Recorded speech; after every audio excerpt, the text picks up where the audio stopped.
Hello बच्चों। तो बेटा लास्ट लेक्चर में हम लोगों ने हेडिंग डाली थी एप्लीकेशन ऑफ जंक्शन डायोड, ठीक है। तो वो एप्लीकेशन देखते हैं। इसमें भी मैंने आपको रेक्टिफायर बता दिया था कि रेक्टिफायर क्या होता है बेटा। एक ऐसी डिवाइस होती है जो कि एसी को डीसी में कन्वर्ट करती है, ठीक है। अब ये 2 टाइप के रेक्टिफायर होते हैं। First one is half wave rectifier, second one is full wave rectifier. तो फर्स्ट हेडिंग लिखिए आप half wave rectifier. Half wave rectifier,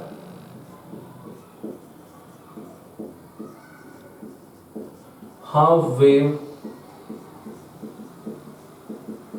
rectifier, ये हम लोग देख रहे हैं। Half wave rectifier, half wave rectifier में क्या होता है बेटा, देखो जरा।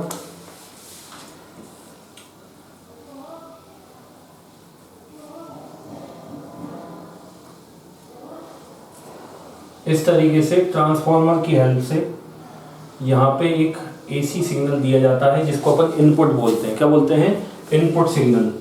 और ये इसको प्राइमरी कॉइल हुई और इससे म्यूचुअल इंडक्शन के थ्रू मिलता है अपने को क्या बेटा, यहाँ पे आउटपुट सिग्नल। इसमें इससे कनेक्ट हो गई और यहाँ पे अपन लगाते हैं डायोड।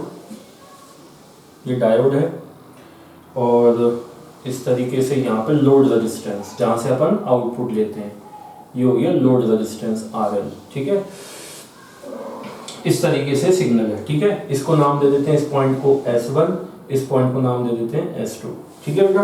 अब ये क्या है, हाफ वेव रेक्टिफायर से 2 डायग्राम बना लेते हैं अपन। 7 to 7 डायग्राम एक और बना लेते हैं हाफ वेव के लिए ना।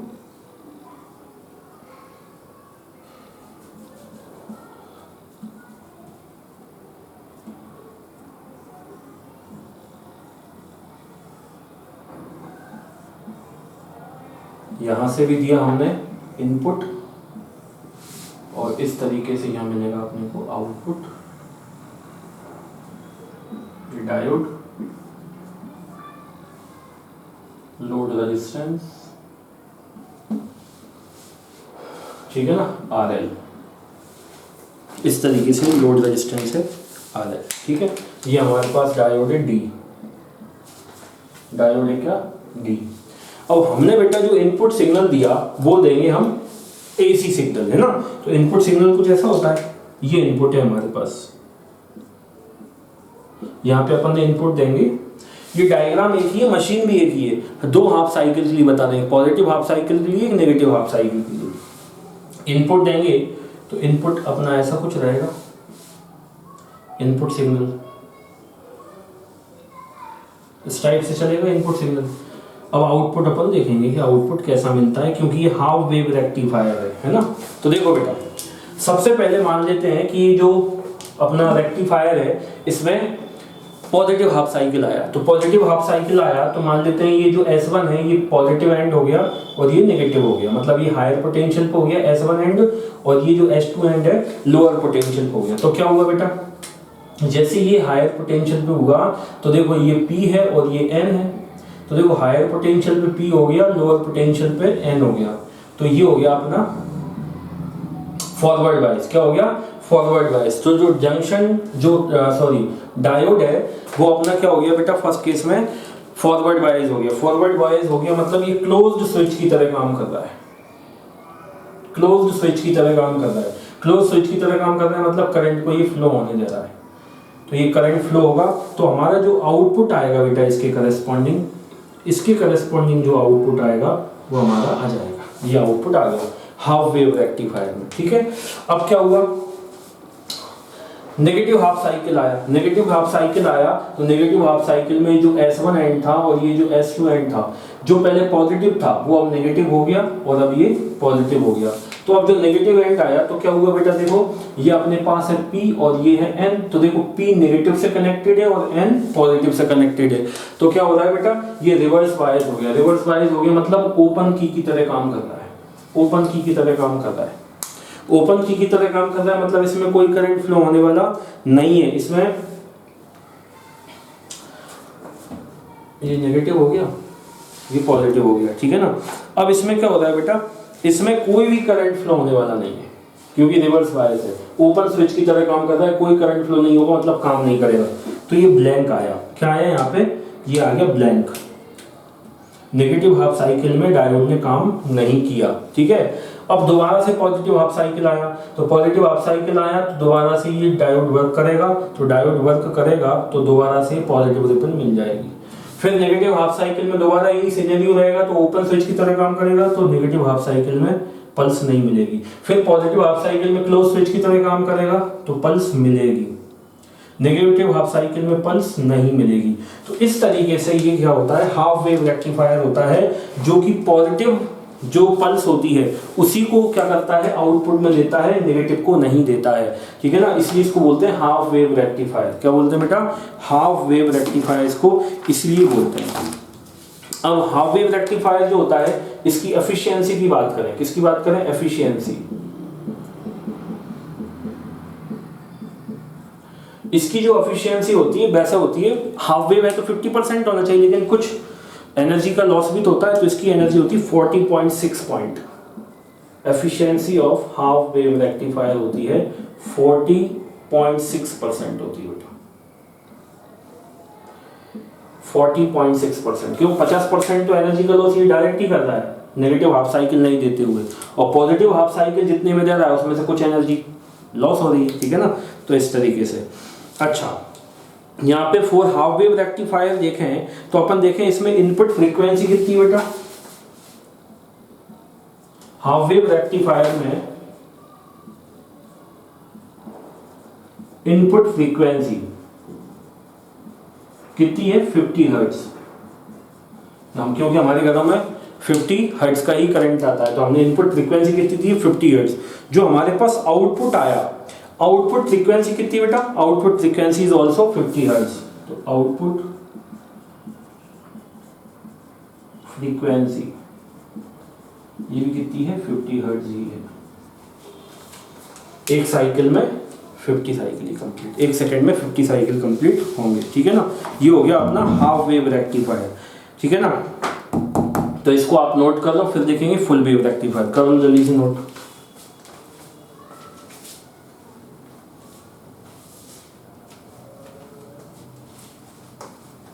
चलिए अब देखते हैं बेटा full wave rectifier. Full wave rectifier 2 type के होते हैं, जिसको अपन फर्स्ट होता है सेंटर टेप्ड और दूसरा होता है ब्रिज रेक्टिफायर।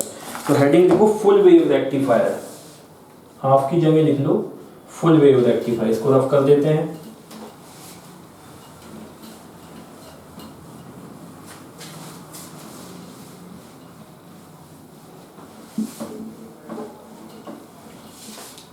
यहां लिखो बेटा फुल वेव रेक्टिफायर। अभी भी 2 टाइप के होते हैं, इसमें अपन फर्स्ट टाइप देख रहे हैं और वो है अपने पास centre tapped rectifier.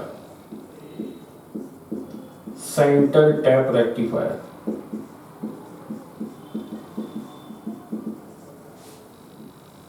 Centre tap rectifier. ठीक है, इसका डायग्राम देख लेते हैं, सर्किट डायग्राम।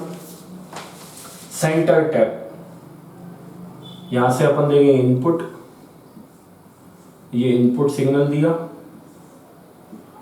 ठीक है ना। यहां से लेंगे आउटपुट,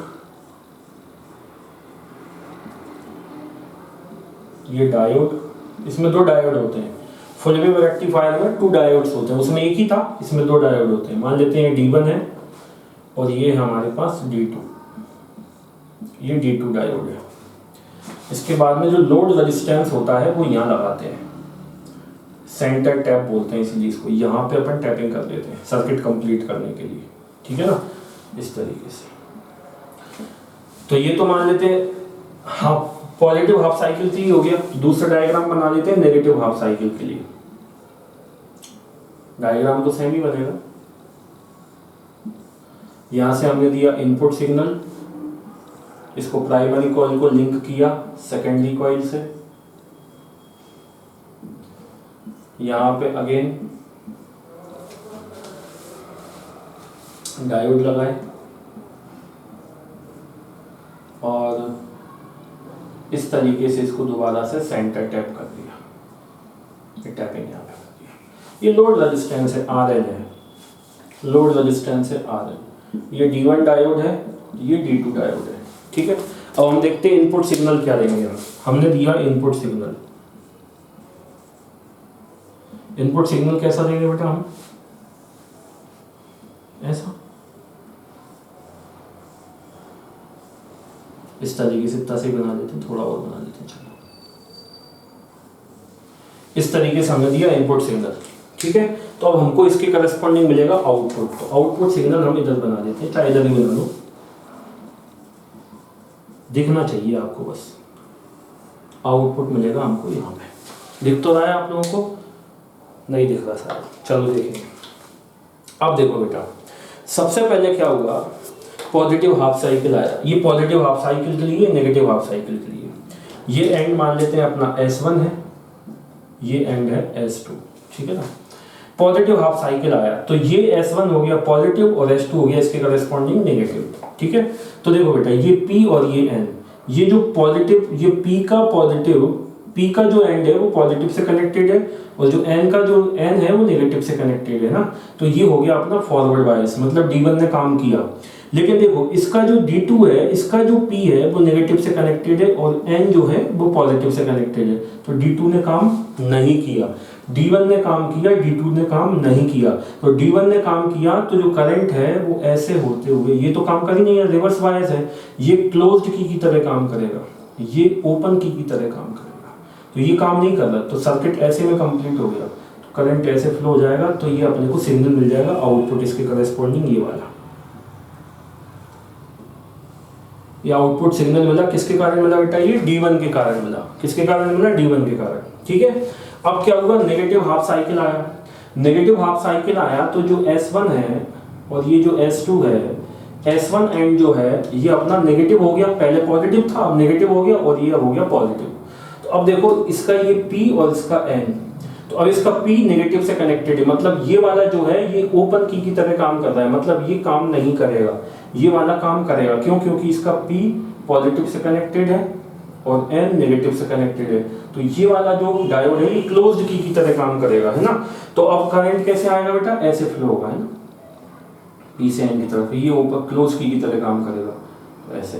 तो नेगेटिव हाफ साइकिल में D2 काम कर रहा है और सर्किट को कंप्लीट कर रहा है, तो अपने को मिलेगा क्या, फ्रीक्वेंसी मिलेगी ये D2 के कारण। ऐसे ही इसमें दोबारा से नेगेटिव पॉजिटिव हाफ साइकिल में D1 काम किया, नेगेटिव हाफ साइकिल में D2 ने काम किया, पॉजिटिव हाफ साइकिल में D1 ने काम किया, नेगेटिव हाफ साइकिल में D2 ने काम किया। तो इस तरीके से क्या होता है बेटा, अपने को यहाँ पे फुल वेव मिल जाती है, एनर्जी का लॉस ज़्यादा नहीं होता। नेगेटिव हाफ साइकिल की जगह पे भी जो अपना डायोड होता है, डायोड वो काम करता है, तो अपने को इस तरीके से आउटपुट सिग्नल मिलता है।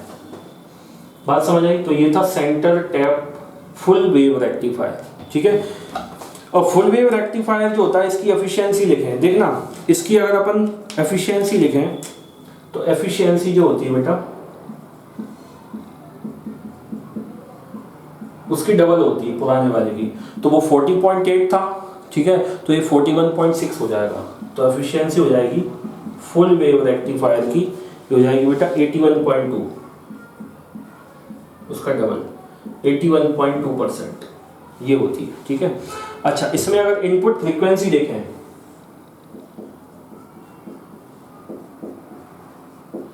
इनपुट फ्रीक्वेंसी देखें तो वो तो है अपनी 50 हर्ट्ज। देखो 50 साइकिल, एक साइकिल ये हुआ, दूसरा साइकिल ये हुआ, तीसरा साइकिल ये हुआ, 50 साइकिल एक सेकंड में, तो 50 हर्ट्ज होती है। इनपुट फ्रीक्वेंसी कितनी होती है, 50 हर्ट्ज होती है। आउटपुट फ्रीक्वेंसी देखें अगर, आउटपुट फ्रीक्वेंसी तो उसकी डबल हो जाएगी। क्यों हो जाएगी, पहले तो देखो बेटा ये एक सेकंड में 50 साइकिल कंप्लीट कर रहा था, तो एक साइकिल में एक बार पॉजिटिव हो रहा था, एक बार नेगेटिव हो रहा था, लेकिन यहाँ पे तो देखो ये एक साइकिल इतना सही है, तो जो यहाँ पे यहाँ से यहाँ तक एक साइकिल हो रहा था उतने में यहाँ 2 साइकिल हो रहे हैं, दोनों साइकिल हो रहे हैं। देखो पॉजिटिव पॉजिटिव, एक पॉजिटिव, ये नेगेटिव था ही नहीं, तो एक साइकिल तो तभी बोलेंगे जहां से वो अपने आप को रिपीट करे, तो यहाँ से रिपीट हो रहा था यहाँ से यहाँ तक में, अभी रिपीट कहाँ से हो रहा है, यहाँ से यहाँ तक, फिर यहाँ से यहाँ तक, फिर यहाँ से यहाँ तक, तो रिपीट हो रहा है, डबल हो गई फ्रीक्वेंसी, तो आउटपुट फ्रीक्वेंसी यहाँ पे हो जाती है बेटा उसकी डबल 100 हर्ट्ज हो गई। बात समझ आई। तो ये था फुल वेव रेक्टिफायर। क्या था, फुल वेव रेक्टिफायर में भी हमने कौन सा देखा, सेंटर टैप रेक्टिफायर। डायग्राम एक ही होता है, एक में समझ में नहीं आता इसलिए 2 डायग्राम बनाते हैं, एक तो पॉजिटिव हाफ साइकिल, दूसरा नेगेटिव हाफ साइकिल के लिए। ये वाला डायग्राम पॉजिटिव हाफ साइकिल के लिए है, ये वाला डायग्राम नेगेटिव हाफ साइकिल के लिए। ठीक है, इसको नोट करो और हेडिंग लिखो ब्रिज रेक्टिफायर। फुल वेव का ही सेकंड टाइप है ब्रिज रेक्टिफायर।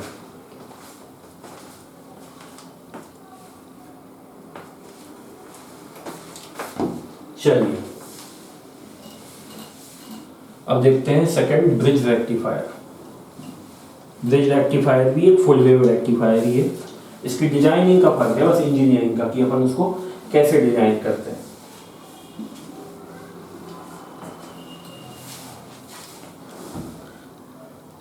तो ये हमारे पास bridge rectifier. Second one is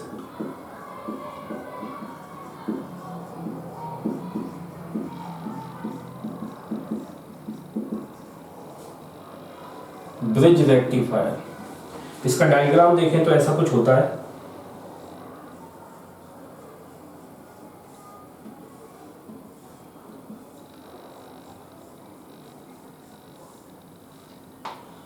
यहां से इनपुट सिग्नल दिया, ठीक है ना, और यहां पे ब्रिज के फॉर्म में डायोड्स होते हैं ऐसे।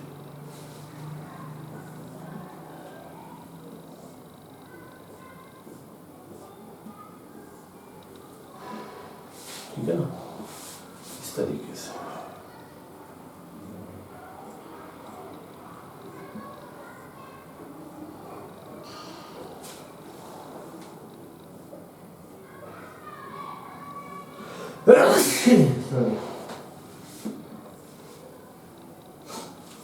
और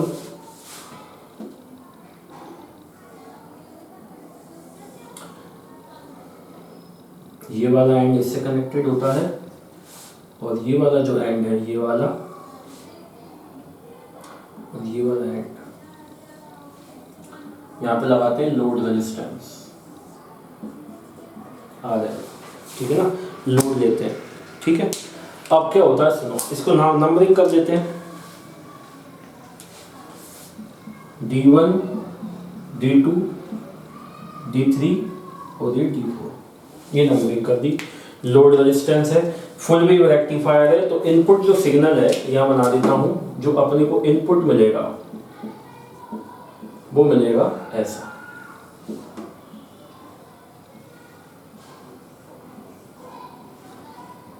ऐसा इसके करस्पॉन्डिंग हम लोग आउटपुट देखेंगे कि वो कैसा मिलेगा, करस्पॉन्डिंग आउटपुट कैसा मिलेगा। अब देखो बेटा, सबसे पहले क्या हुआ, पॉजिटिव हाफ साइकिल आया। पॉजिटिव हाफ साइकिल आया तो देखना ये एंड पॉजिटिव हो गया, ये वाला एंड कैसा हो गया, पॉजिटिव हो गया अपना। ठीक है ना, और ये वाला एंड कैसा हो गया, नेगेटिव हो गया। एक एंड हो गया पॉजिटिव, एक हो गया नेगेटिव, तो ये एंड पॉजिटिव और ये एंड नेगेटिव। ठीक है, तो ये D2 ने काम किया। ठीक है, इन द सेम में देखना, ये देखो इसका P और इसका N कनेक्टेड है। अब इसका देखो नेगेटिव से नेगेटिव कनेक्टेड है। ठीक है ना, तो ये काम नहीं करेगा। इसमें नेगेटिव से पॉजिटिव कनेक्टेड है, तो ये भी काम नहीं किएगा। अब ये जो पॉजिटिव है, इस पॉजिटिव से ये कनेक्टेड है। ये देखो पॉजिटिव और ये नेगेटिव, P से पॉजिटिव से पॉजिटिव, नेगेटिव से नेगेटिव, तो ये क्या है, ये काम करेगा। ठीक है ना, ये काम अपना करेगा। इसको हटा देना, ये पॉजिटिव है। तो D2 और D4 काम करेंगे। फर्स्ट हाफ साइकिल में किसने काम किया, D2 ने और D4 ने। क्यों काम किया, देखो ये पॉजिटिव P से कनेक्टेड है और ये जो पॉजिटिव है ये P से कनेक्टेड है। ठीक है ना, तो ये दोनों काम करेंगे, तो अपने को आंसर मिलेगा लोड रेजिस्टेंस पे, और वो आएगा बेटा अपने पास किसके कारण, D1 D2 के कारण और D4 के कारण। ये सिग्नल मिला D2 और D4 के कारण मिला। किसके कारण मिला, D2 के कारण एंड D1 नाम दिया है, अच्छा सॉरी ये D1 है, D1 एंड D4 के कारण। अब क्या होगा, नेगेटिव हाफ साइकिल आएगा, तो नेगेटिव हाफ साइकिल आएगा तो ये नेगेटिव हो जाएगा, ये नेगेटिव हो जाएगा नेगेटिव हाफ साइकिल में, तो ये नेगेटिव हो गया। तो ये देखो ये काम करेगा D3 और ये काम करेगा अपने पास D2। ये नेगेटिव से कनेक्टेड है और ये नेगेटिव से कनेक्टेड है, तो D2 और D3 काम करेंगे, तो अपने को नेगेटिव हाफ साइकिल में कौन मिलेगा, D2 और D3। इन द सेम में नेक्स्ट पॉजिटिव हाफ साइकिल में क्या मिलेगा, D1 और D4 के कारण मिलेगा output. Next negative half cycle किसके कारण मिलेगा, D2 और D3 के कारण। इस तरीके से ही चलता रहेगा, D1 D4 और D2 D3 के कारण। तो इस तरीके से ये हमारा होता है centre tapped bridge rectifier, full wave bridge rectifier. ठीक है, इसमें भी अपने को फुल वेव मिलती है। इसकी भी फ्रीक्वेंसी डबल होती है। इस इनपुट फ्रीक्वेंसी 50 है तो आउटपुट फ्रीक्वेंसी 100 हर्ट्ज होगी, उसकी डबल होती है फ्रीक्वेंसी, और एफिशिएंसी वही 81.2% होती है। ठीक है ना, तो ये थे। अब लिखेंगे अपन फिल्टर सर्किट। अब क्या होता है बेटा, ये जो अपने को आउटपुट मिलता है ना, ये डीसी में यूनिडायरेक्शनल तो है, डायरेक्शन तो इसकी सेम है, लेकिन इसका देखो मैग्नीट्यूड चेंज हो रहा है, 0 मैक्सिमम फिर कम हो रहा है, फिर 0 फिर मैक्सिमम फिर कम हो रहा है। तो इसमें आधे प्रॉपर्टी, आधी एसी की टाइप की प्रॉपर्टी भी है, आधी डीसी की प्रॉपर्टी। डायरेक्शन वाइज तो ये है, लेकिन मैग्नीट्यूड चेंज हो रहा है। तो क्या करते हैं, एसी की प्रॉपर्टी नहीं, डीसी की प्रॉपर्टी, लेकिन मैग्नीट्यूड चेंज हो रहा है, तो मैग्नीट्यूड को अपन लगभग कांस्टेंट बनाते हैं। तो ऐसा कुछ कर देते हैं इसमें, ताकि ये जो है ना, ये अपने को कुछ ऐसा मिल जाए बेटा, लगभग अपने को ऐसा, अपने को कांस्टेंट लगभग ऐसा आउटपुट मिल जाए।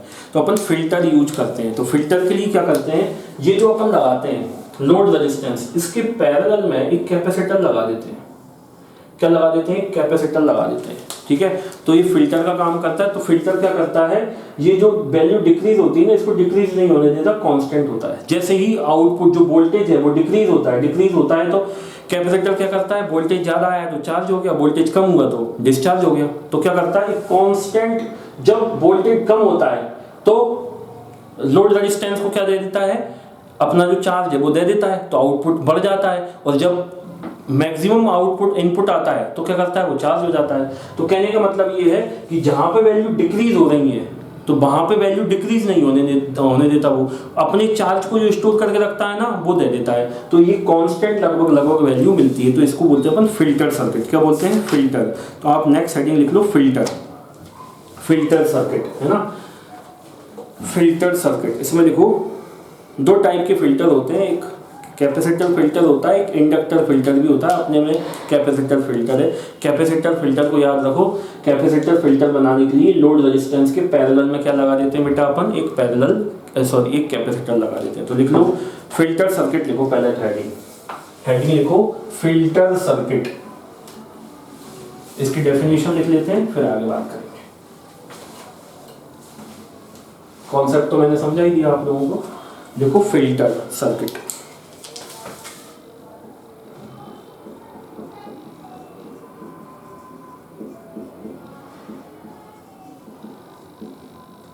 फिल्टर सर्किट देखो इसमें बेटा, the rectified output is in the form of pulses. The rectified output is in the form of pulses or in shape of half sinusoidal, ऐसे होता है, ऐसे होता है पल्सेस के फॉर्म में या हाफ साइनोसॉइडल के फॉर्म में। दो इट इज यूनिडायरेक्शनल, डायरेक्शन एक ही डायरेक्शन में होती है, पॉजिटिव या नेगेटिव जो भी है। दो it is unidirectional, it does not have a steady value, it does not have steady value to get steady DC output, to get steady DC output from the pulsating voltage, from the pulsating voltage. Normally a capacitor is connected, normally a capacitor is connected across the output, a capacitor is connected across the output terminals parallel to the load resistance, parallel to the load, called filter circuit, called filter circuit. अब heading लिख लो capacitor filter.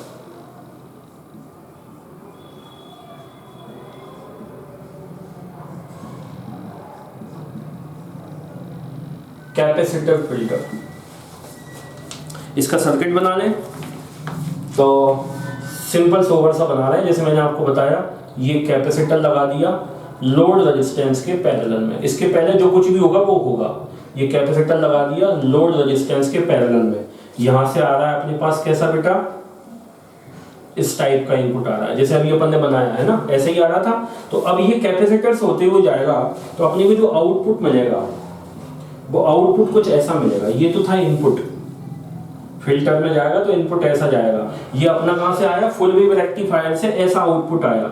इसको अपन ने डाल दिया इस filter में, ये filter है, लोड रेजिस्टेंस के पैरेलल में अपन ने कैपेसिटर लगा दिया तो ये बन गया अपना फिल्टर। फिल्टर से जो आउटपुट आया वो अपना लगभग ऐसा आएगा, देखो इस टाइप का,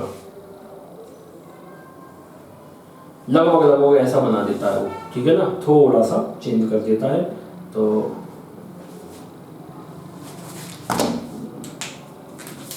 इस तरीके से ये आना ऐसे चाहिए था, लेकिन अब वो क्या करता है, ये जो ब्लू कलर की लाइन है ना, ऐसा लगभग देखो एक कांस्टेंट वैल्यू आ रही, थोड़ी बहुत फ्लक्चुएट हो रही है, लेकिन लगभग एक कांस्टेंट वैल्यू आ रही, इस तरीके से कन्वर्ट कर देता है। ठीक है, इसमें लिख लो 2 शब्द, डायग्राम बना लो कैसे काम करता है।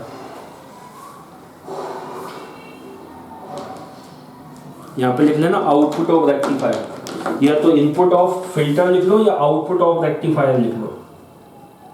ये रेक्टिफायर का आउटपुट है, आउटपुट ऑफ रेक्टिफायर, ठीक है ना।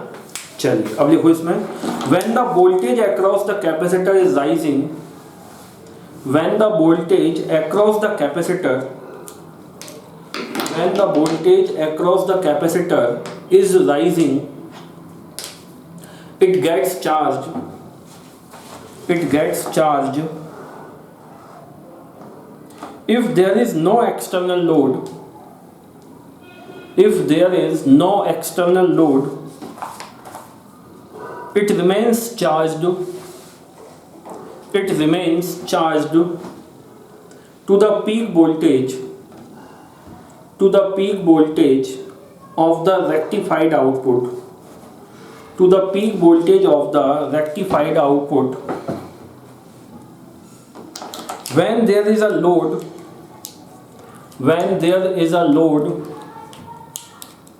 it gets discharged through the load, and the voltage across it begins to fall in the next half cycle,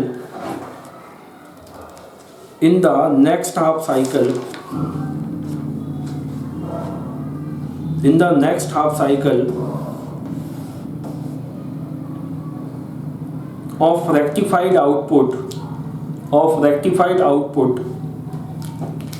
it again gets charged to the peak value,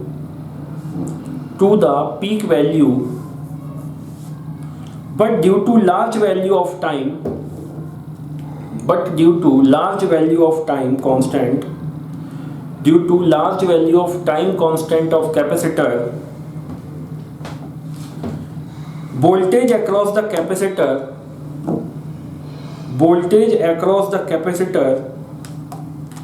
approximate remains constant, ठीक है ना। तो ये अभी अपन ने देख लिए, एप्लीकेशन देख रहे थे। एप्लीकेशन में हमने सबसे पहले देखा रेक्टिफायर में भी 2 टाइप के रेक्टिफायर देखे। फर्स्ट देखा हमने full wave rectifier, sorry half wave rectifier, second देखा full wave rectifier. Full wave rectifier में भी 2 टाइप के रेक्टिफायर देखे, सेंटर टैप रेक्टिफायर और एक देखा ब्रिज रेक्टिफायर। अब हम देखेंगे Zener diode,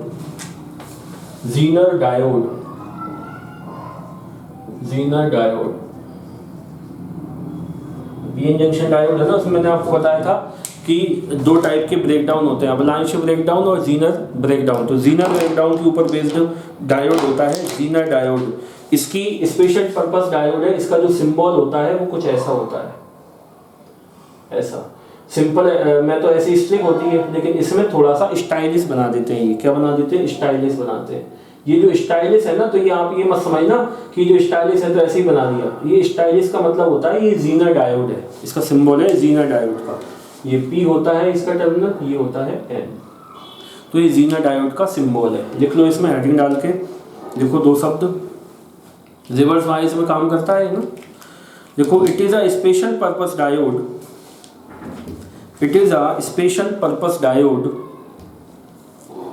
designed to operate designed to operate under the reverse bias, designed to operate under the reverse bias in the breakdown region, in the breakdown region मतलब वो avalanche breakdown और Zener breakdown, मतलब बहुत सारा current reverse direction में एकदम से flow होता है, वही वाला।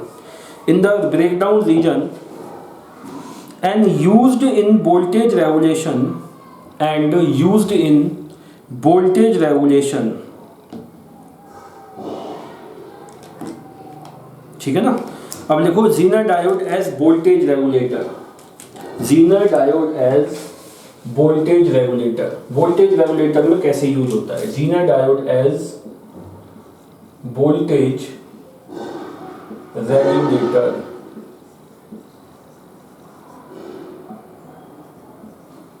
Zener diode as voltage regulator.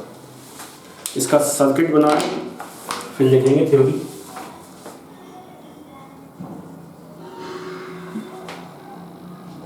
R S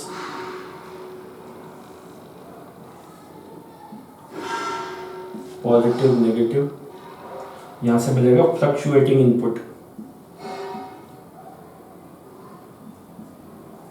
fluctuating input, क्योंकि जो वोल्टेज रेगुलेटर होता है या स्टेबलाइजर जिसको अपन बोलते हैं, वो वोल्टेज को स्टेबल रखने का काम करता है ना। तो यहाँ से अपने को इनपुट मिलेगा फ्लक्चुएटिंग इनपुट, या फ्लक्चुएटिंग वोल्टेज भी बोल सकते हैं। फ्लक्चुएटिंग इनपुट मिला, यहाँ पे लगाया अपन ने जीनर डायोड, क्या लगाया? जीनर डायोड, ऐसे ये जीनर डायोड लगाया, ठीक है ना। VZ इस पे वोल्टेज है जीनर डायोड पे, और ये यहाँ से ले लिया हम लोगों ने आउटपुट, ये ले लिया आउटपुट RL, ठीक है ना, ये आउटपुट ले लिया यहाँ से। तो ये है बेटा सिनेरियो RS, इसमें करंट फ्लो होगा IZ पॉजिटिव से नेगेटिव की तरफ। देखो ये इसका नेगेटिव है, मतलब N है, और ये P है। देखो पॉजिटिव को N से कनेक्ट किया, P को नेगेटिव से, तो रिवर्स बायस में काम करता है। जो जीनर डायोड होता है वो कैसे काम करता है? रिवर्स बायस में काम करता है। तो देखो पॉजिटिव, बैटरी के पॉजिटिव को या इनपुट को अपन ने N से, पॉजिटिव को N से और नेगेटिव को P से कनेक्ट किया, मतलब ये रिवर्स बायस में है। और जीनर डायोड हमेशा रिवर्स बायस में ही लगाया जाता है, तभी काम करता है। तो लिखो इसमें अब दो शब्द लिखो इसके बारे में, डायग्राम बना लो पहले अच्छे से। अब लिखो बेटा इसमें, the unregulated DC voltage filter,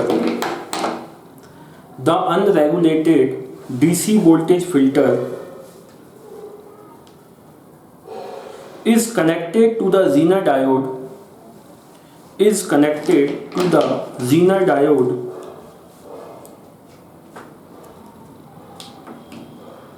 through a series resistance RS, through a series resistance RS, series resistance RS,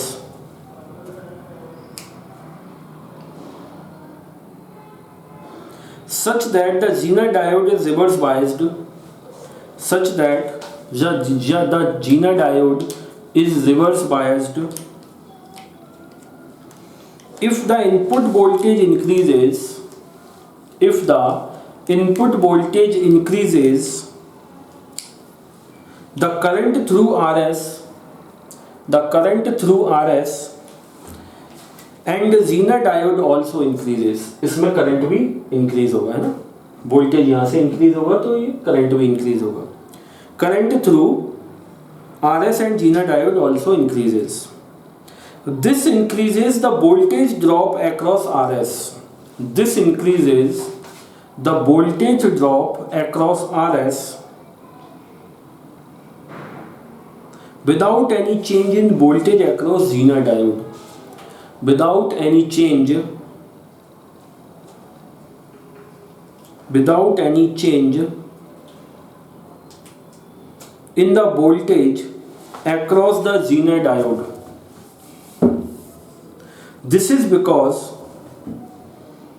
because in breakdown region, this is because in breakdown region Zener voltage remains constant, Zener voltage remains constant even though the current through the Zener diode changes even though the current through the Zener diode changes। ऐसे ये increment का है, ऐसे decrease भी होगा तो भी ऐसे ही फिनोमेना होता है। तो इसमें आप ऐसे समझो बेटा, एग्जांपल से समझे अपन, जैसे मान लो Zener डायोड है, इसमें हमने इक्वेशन हमारे पास होती है V is equal to E minus I R. जैसे E इज इक्वल टू जो नेट ईएमएफ होता है वो क्या होता है V प्लस आई आर। तो यहाँ से अपन ने लिखा V इज इक्वल टू, यहाँ पे Zener वोल्टेज लिखे E माइनस आई आर, ठीक है ना। तो V इज इक्वल टू, मान लेते हैं बेटा सबसे पहले हमारे पास, मान लेते हैं एग्जांपल के लिए कि जो ईएमएफ आया, फ्लक्चुएटिंग जो इनपुट आया, मान लेते हैं वो आया 10 वोल्ट का। कितना आया? 10 वोल्ट का आया, ठीक है। 10 वोल्ट का आया और हमने फिट कर रखा है कि हमें जो यहाँ पे जो वोल्टेज है आरएल पे जो वोल्टेज आएगा, आउटपुट वोल्टेज, वो 10 वोल्ट चाहिए, ऐसा मान लिया हमने फिक्स कर लिया कि हमारा जो वोल्टेज रेगुलेटर है वो 10 वोल्ट फिक्स रहना चाहिए, ना उससे कम ना उससे ज़्यादा। तो हमने सबसे पहले फ्लक्चुएटिंग इनपुट आया, वोल्टेज आया, फ्लक्चुएटिंग वोल्टेज, वो आ गया 10 वोल्ट। तो 10 आ गया, तो 10 के हिसाब से यहाँ पे देखो R जो है रेजिस्टेंस कांस्टेंट है, करंट की वैल्यू 0 है, तो ये हो गया 0 इंटू R। तो आंसर आया अपने पास 10। अभी कोई इसमें करंट फ्लो नहीं हुआ, ठीक है। तो अपने पास आ गया, अपन ने इसको सेट कर दिया ऐसा कि 10 वोल्ट अपने को चाहिए, तो 10 वोल्ट जब इसमें मिले तो इसमें कोई करंट फ्लो नहीं होगा क्योंकि रिवर्स बायस में। कैसा है? रिवर्स बायस में। अब जैसे जैसे मान लो फिर ईएमएफ आ गया 15, एकदम से बढ़ गया, एकदम से तेजी से बढ़ गया 5 वोल्ट। तो ये क्या करता है, इसमें करंट एकदम से बढ़ेगा क्योंकि देखो Zener ब्रेकडाउन है, एक वोल्टेज के बाद क्या होगा, एक पर्टिकुलर ब्रेकडाउन वोल्टेज के बाद करंट बढ़ता है, करंट बढ़ता है, करंट बढ़ने से यहाँ पे पोटेंशियल ड्रॉप बढ़ता है, लेकिन यहाँ पे कुछ नहीं होता। यहाँ पे पोटेंशियल ड्रॉप बढ़ने से क्या होता है बेटा, यहाँ पे एनर्जी का लॉस बढ़ जाता है, तो यहाँ पे कांस्टेंट बना रहता है। तो देखो 15 आया, तो 15 आया तो उसने क्या किया बेटा, रेजिस्टेंस अपन मान लेते हैं कि 1 ओम है, रेजिस्टेंस 1 ओम है, इसका R की वैल्यू मान लेते हैं 1 ओम है। तो करंट बढ़ गया, करंट बढ़ गया 5 एम्पियर एकदम से, और R की वैल्यू 1 है, तो कितना आ गया, 10 आ गया। अब मान लो इनपुट फ्लक्चुएटिंग वोल्टेज 20 आ गया, तो करंट अपने आप को चेंज कर लेगा, तो ये हो जाएगा बेटा 10 इंटू 1। करंट बढ़ रहा है, वोल्टेज ताकि कांस्टेंट रहे, ब्रेकडाउन में यही तो चलता है, करंट तेजी से बढ़ता जाता है, करंट अब बढ़ता जाएगा लेकिन वोल्टेज हमेशा क्या रहेगा, एक कांस्टेंट ही बना रहेगा। इस प्रॉपर्टी का यूज करते हैं वोल्टेज रेगुलेशन में, समझ गए ना। तो इस तरीके से ये है Zener diode as voltage regulator. ये तो मैंने आपको एग्जांपल समझाया कि ऐसा कुछ सिनेरियो होता है, ठीक है ना बेटा। तो ये था। अब आप हेडिंग लिखिए light emitting diode LED, light emitting diode LED जिसको अपन बोलते हैं। देखो इलेक्ट्रॉनिक डिवाइस है ना, सेमीकंडक्टर डिवाइस है, एलईडी बहुत कम एनर्जी कंज्यूम करती है और लाइट भी बढ़िया देती है ना। लिखो light emitting diode, light emitting diode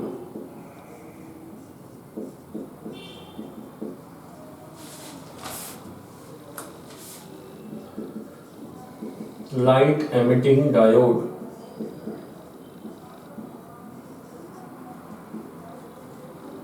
light emitting diode LED,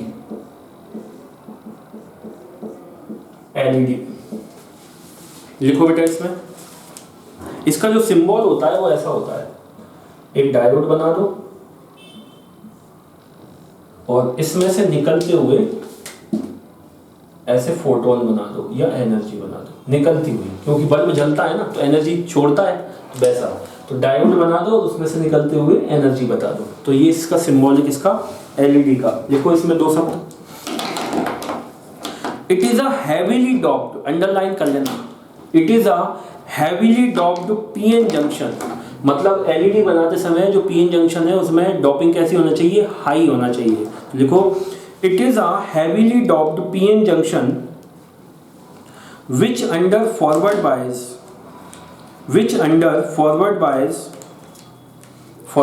ना, which under forward bias emits spontaneous radiation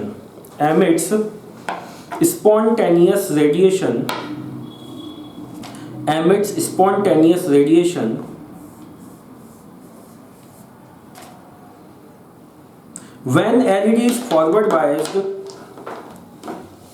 when LED is forward biased, then electrons move from N to P, then electrons move from N to P and hole moves from P to N. जैसा होता है holes move from P to N, जो forward current होता है junction से होते हुए होता है ऐसा।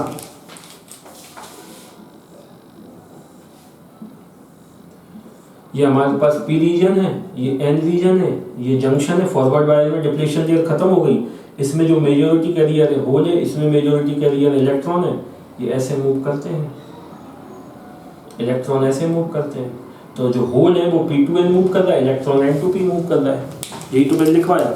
होल मूव फ्रॉम, क्या लिखवाया, electrons move from N to P और hole move from P to N, forward wire में ये होता है। At the junction boundary these are recombined, ये जो होल आया और ये जो इलेक्ट्रॉन आए जंक्शन बाउंड्री पे क्या होगा, ये आपस में रिकम्बाइंड हो गए, इलेक्ट्रॉन होल के अंदर चला गया, ठीक है ना, तो ये रिकम्बाइंड हो गए। तो लिखो at the junction boundary these are recombined, on recombination, on recombination energy is released, energy is released in the form of photons, energy is released in the form of photons, in the form of photons of energy equal to, of energy equal to or slightly less than band gap, slightly less than band gap, जो balance band और conduction band के बीच में जो band gap होता है उसके equal होती है या उससे थोड़ी सी कम होती है बैंड गैप। पैराग्राफ चेंज करके लिखो,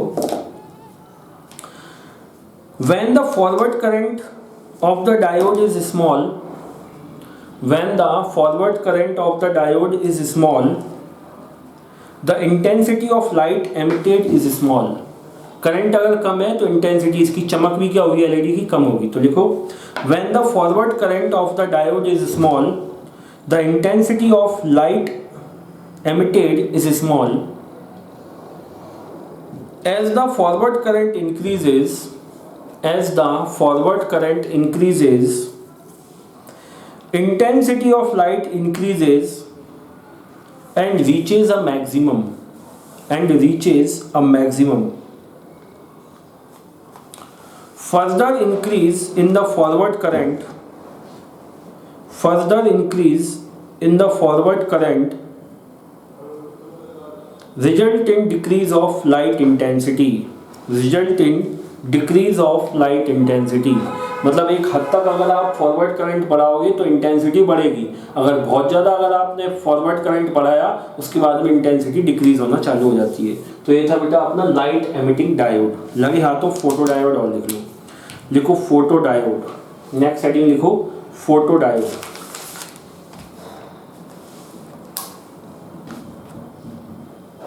चलिए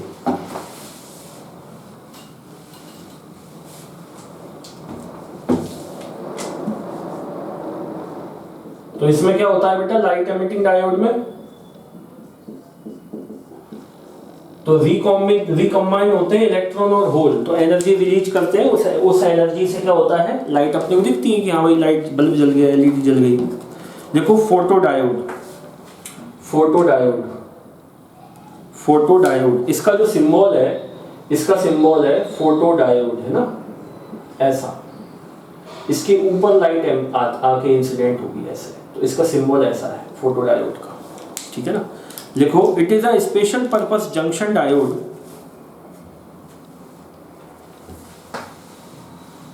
it is a special purpose junction diode used to sense